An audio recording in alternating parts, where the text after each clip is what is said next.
Stay tuned for tonight's adventure with the Fat Man. Okay, here we go. Good morning, good afternoon, good evening, whatever time of day it is. I hope it's good to be where you are because I'm really excited to be here today. My name is Baltimore Fats, and it's a dark winter. Yeah. Okay. Of course, we wouldn't be having a dark winter if it weren't for the coronavirus whistleblower. Warning of one, right? Dr. Rick Bright, the ousted director of a key federal vaccine agency. He's warned of a dark winter ahead. Yeah, and I was having a conversation with Mary this morning, and we were talking about this guy in the dark winter. And she, for her, she was like, this doesn't surprise me at all. I remember dark winter was something that Hopkins had rolled out before 9/11. And I was like, really? And so we started to look it up, and sure enough, here it is. It's Operation Dark Winter.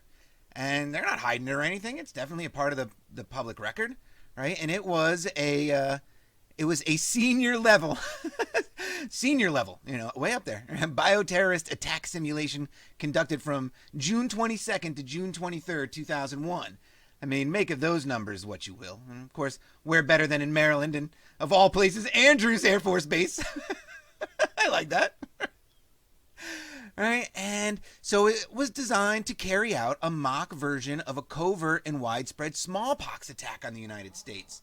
And now, that's interesting because one thing I've been talking about with Mary a lot, or quite a bit recently, is that she believes that this could be, like this COVID thing could be, bioterrorism. And that she thinks it's not a coincidence that, like 70% of the cases of COVID in Maryland are in the two counties surrounding Washington, D.C., Prince George's County and Montgomery County. Now, it's interesting, Montgomery is a name that really hasn't come up for me at all in any of my looking at things yet. So that's kind of interesting to me. I knew I was going to get there someday, of course, because there's Montgomery County here in Maryland. But, all right, so it has a population of almost 1 million, and it's just outside D.C., as I was saying. And it has the most amount of COVID cases in Maryland. And this is where COVID was first detected in Maryland. The first 3 cases in Maryland were here. And they were on February 29th of 2020, believe it or not. So it is Mary's thinking that perhaps something was let off in D.C. just as maybe something could have been set off in New York or wherever other hotspot location they had in the U.S., because it's really hard to, make heads or tails of that information the deeper you look into it, And so what was happening around and in Washington, D.C., just before the pandemic, right, was this, right? It was this APAC 2020 conference, right? And what is APAC 2020? The APAC 2020 Policy Conference is the largest gathering of America's pro-Israel community. The conference is a celebration of the U.S.-Israel partnership and the premier opportunity for every attendee to lobby their congressional office to advance the U.S.-Israel relationship. And you can make of that what you will, right? But, I love that the logo for it up here is not the traditional Star of David, but it is rainbow colored. It is the spectrum. And the spectrum is a very important thing, as we've been talking about. Right? And so this conference was on March 1st through March 3rd, right, in Washington, D.C. And it's right around the time of this conference that cases started showing up in Maryland. Obviously, February 29th would have been the day before, and leap year at that, which is amazing, because if there was no February 29th this year, it would have been on March 1st. Right? And I think this is really interesting just in connection with the things that I've been finding at the YMCA. Right? And then the story of the YMCA, because here we have it on the side. We have it, as I talked about, right? And as I said, here's the Star of David on the side of the building. This building built in 1907 to be the central location for the YMCA in Baltimore. All right, I'm going to talk a lot more about that. But it's just interesting that, it's just sort of interesting that this conversation kind of comes up. Mary points to this direction right as I'm learning that learning that the founder of the YMCA, George Williams, was a Zionist. All right. All right, he went to the Zion Congregational Church. And so in my research for the next episode on the why, I dug into Christian Zionism and I looked at the history of it, and I think it's really amazing that so much of the Zionist effort actually comes out of England. You know, and again, I haven't looked that deeply into it yet, letting everything come to me organically the way I have been, and right? And it's interesting because this Christian Zionism is something that's spearheaded by Lord Shaftesbury, who is the first president of the YMCA after it is spread worldwide after the exhibition of 1851 in London, right? He becomes the first president, and he's president for 34 years, like as I was saying. He's elected the first president and doesn't relinquish that until he dies. And here, he becomes the president of the British Foreign Bible Society. From when? From 1851 until his death in 1855, for the exact same amount of time that he's president of the YMCA, he's president of this Bible Society. You know, and he believed in the imminent second coming of Christ, and he believed that in order for that to happen, the Jews needed to repopulate Israel. And he wrote this memorandum to Protestant monarchs of Europe for the restoration of the Jews to Palestine in 1841.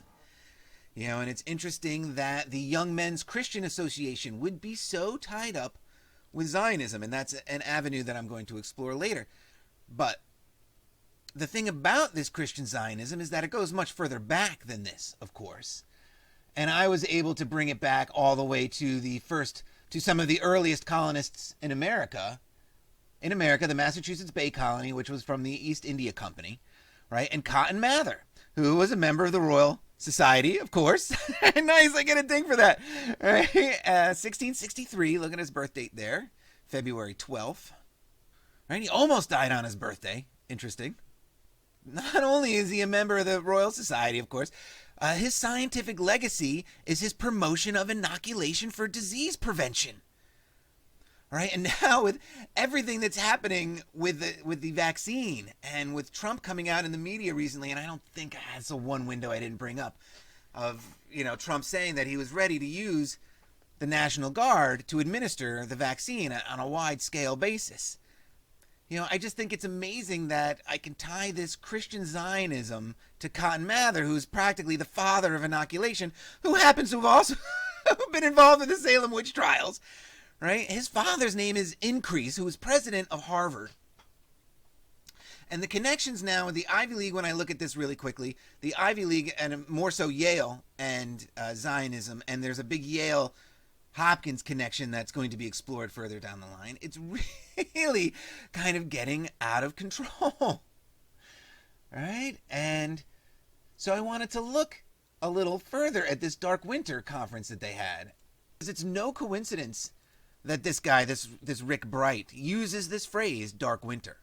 So when I was looking it up, you know, it says that, you know, it was designed to carry out a mock version of a covert and widespread smallpox attack on the United States. Right? And it was run by the Johns Hopkins Center for Civilian Biodefense Strategies and the Center for Strategic and International Studies.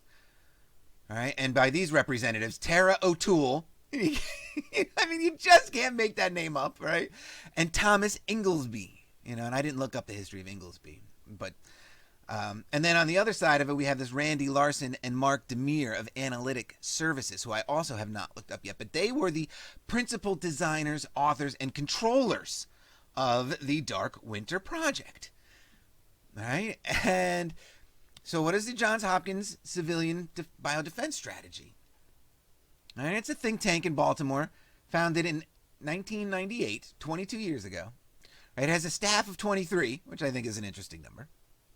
Okay, and so they're a nonprofit organization from Hopkins, right, in the School of Public Health, right, who was unfortunately closed the day I went calling, right?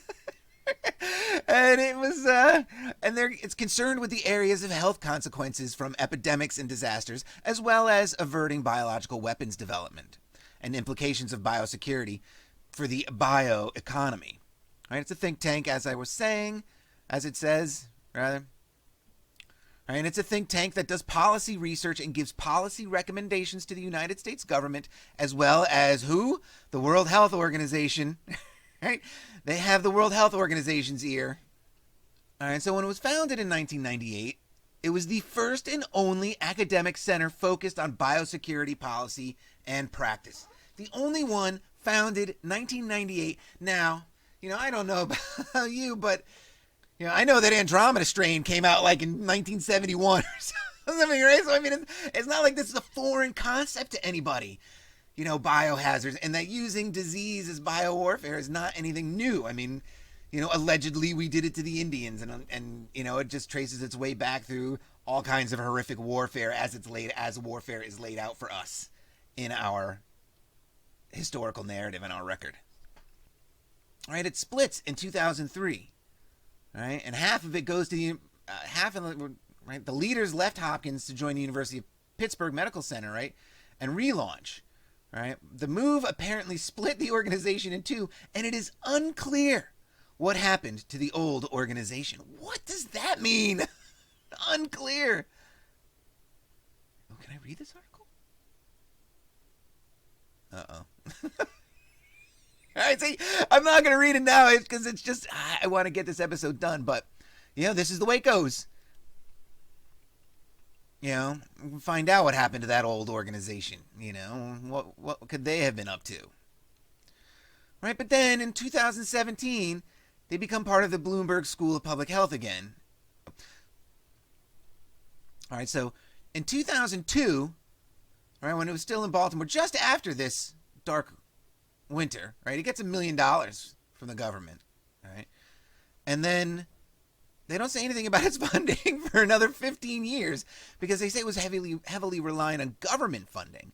But then in January 2017, it was awarded a $16 million grant over 3 years, 17, 18, 19, or where is it, 18, 19, 20? I don't know. But, right, $16 million over the next 3 years, right? And what happens at the end or, at the tail end of this 3 years? COVID happens. Is that a coincidence? I don't know, right? I love the names of the founders, especially Kari Tuna. You can't click on her name. But the Open Philanthropy Project is in San Francisco, right? And its current chief executive officer is Holden Karnofsky. Right? I didn't look at him. This Kari Tuna, and then Dustin Moskovitz. And Dustin Moskovitz is the co-founder of Facebook. And so the co-founder of Facebook has his hands all over the Johns Hopkins Center for Health Security. I mean, that is unbelievable. Right? And this Center for Strategic and International Studies, right, is based in Washington, D.C., another think tank. This one founded in 1962, and probably with the guidance of our old friend Paul Linebarger, Hopkins alum, helped create the Department for Psychological Warfare for the United States military right out of this. The School of Advanced International Studies for Hopkins, which I'm sure is just wherever its location is in Washington, D.C., is just a hop, skip, and a jump away from the Georgetown Center for Strategic and International Studies. All right? And so these are the organizations that orchestrated this dark winter, right? So now, again, the scenario for it is they created a mock bioterrorist event of smallpox outbreaks in Oklahoma, Georgia, and Pennsylvania. All right. And so we're going to talk a little bit about the summary of their findings, and we're going to go into the script, which is conveniently provided for us. All right, so they say that, the findings of this is if a bioterrorist were to come and unleash some form of viral outbreak, right, an attack on the United States with biological weapons could threaten vital national security interests. No, really? You're kidding me. It could. All right, the current organizational structures and capabilities are not well suited for the management of a biowarfare attack. 2001, yeah, he's saying this, right? There is no surge capability. 2001, and that was a big storyline here for the COVID in 2020, especially here in Maryland and with Governor Hogan, right? The surge capability, and that's why we had these field hospitals that remained mostly empty. And I did have a conversation with somebody who came out of the field hospital when I was walking by it, and he said they were treating a few people. This is a week ago now or more. They were treating a few people in there, but very few, and they were all doing great. That was the story that I got. It may even be closed by now. I don't know. All right. So there is no surge capability, right, in the healthcare and public health systems or in the pharmaceutical and vaccine industries. You know, completely unprepared. In 2001, they were. Right. Dealing with the media will be a major immediate challenge for all levels of government. And I love this because I wonder how far in advance they had looked and if they had an understanding of what social media was going to be today. Because I don't doubt that they did. I don't doubt that they had that thought well out in advance and that everybody was going to be, you know, in their devices 24/7. Right, but I love this, that, you know, that information management, maintaining the information flows necessary for command and control at all institutional levels. Command and control.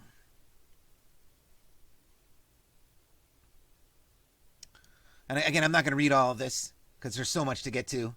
All right. Should a contagious bioweapon pathogen be used, containing the spread of disease will present significant ethical, political, cultural, operational, and legal challenges. I'm sure, you know, I mean, look what we're looking at here. They have the imposition of geographic quarantines, right? The interruption of the normal flow of medicine, food, and energy supply, and other critical needs. You know, I mean, everything that's kind of being laid out today, right? They had played out here. And again, this is just a precursor to the event 201, which I have not looked in again. See, they're agreeing with me somewhere, right? And so here's some of the names and the key participants, you know, acting in the roles of, right? So this Sam Nunn played the role of the president, right? He was a senator from Georgia, right? James Woolsey, right? He was a former head of the CIA. You know, just some interesting and kind of familiar looking names. You know, this William Sessions is a familiar looking name. Right? You know, the director of the Federal Bureau of Investigations in 2001. You know, it's just amazing, right? In popular culture, Tom Clancy's video game is inspired by Dark Winter. And there's a novel, I Am Pilgrim, by this Terry Hayes, which I never heard of, right? But now this is interesting here. This video game is inspired by, because now we're going to look at the script, which they give us. All right, final script. You know, yeah, I wish I knew like some script lingo, like, you know, fade in to interior shot of Andrews Air Force Base.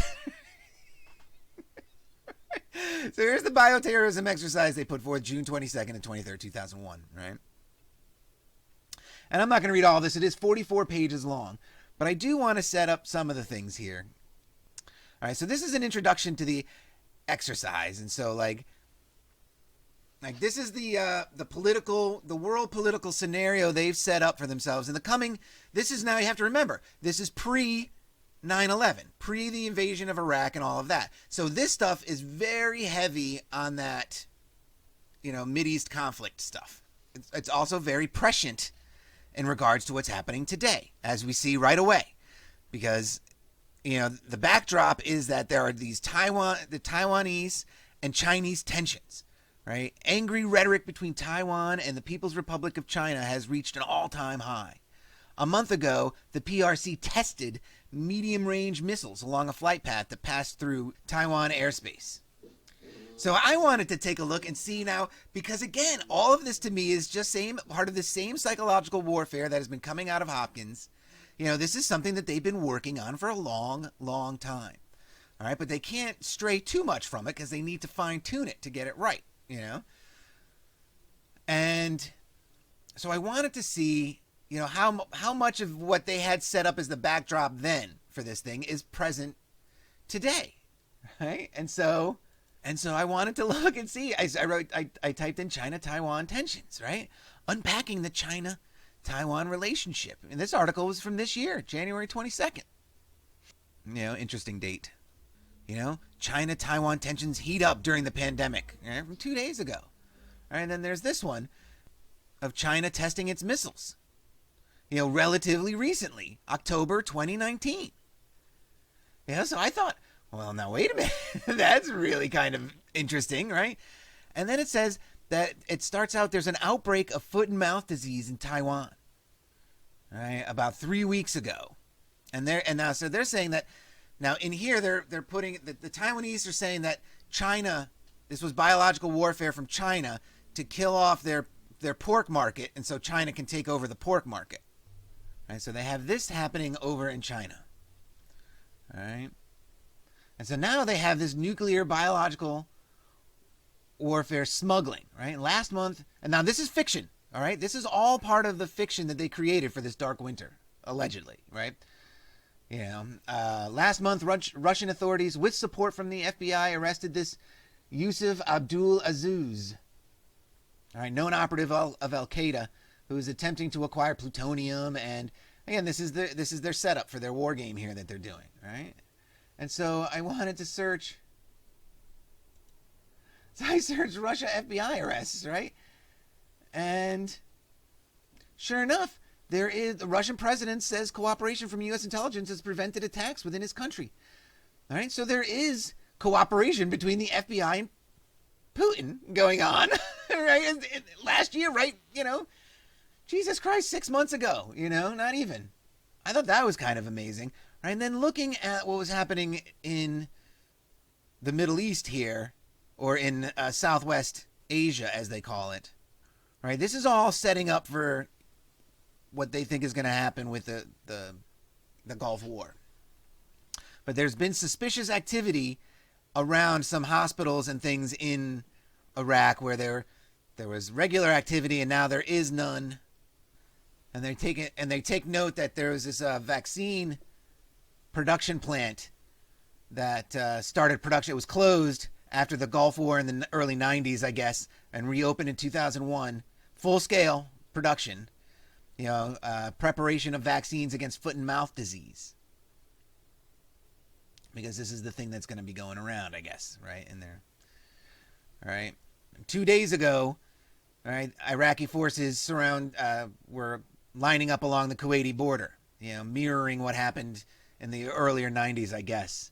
And so I wanted to see what was going on currently. And sure enough, in Arabian waters, they have, and I like that it's Arabian waters, they have something called Sentinel. Operation Sentinel, International Maritime Security Construct, IMSS. So this is to increase surveillance and security in key waterways in the Middle East to ensure freedom of navigation in light of recent events in the Arabian Gulf region. Operation Sentinel is there to promote maritime stability. But so interesting that there is still, and there will always be, I assume, military presence, U.S. military presence in the Southwest Asian region. And now here is also something that also mirrors what's happening in 2019, right? The U.S. economy is in good shape. And I know I'm no economist, but by all accounts, Trump was doing an okay job there, at least not letting the economy bottom out under his watch. And things were, stable, right? I didn't see anything that really told me otherwise in the last 2 years or so, 3 years, right? So the economy's in good shape for their war game this dark winter. All right, and so now we're going to move on to what some of the things they did in this exercise. Right? All right, here's the oil information, and they talk. And again, I'm not going to read all of this. There's only some of it I'm going to touch base on because I don't want this video to go on forever. But I will leave a link, and of course, this is free on the internet. They don't care that it's out there because why? No one cares, right? Okay, and so now this outbreak, I guess, was supposed to take place on December 9th, 2002. All right, so I think it's interesting that all the setup they talk about with Iraq and Kuwait and things like that, they're not supposed to have any idea they're going to be at war with Iraq at the time, right? Yeah, right.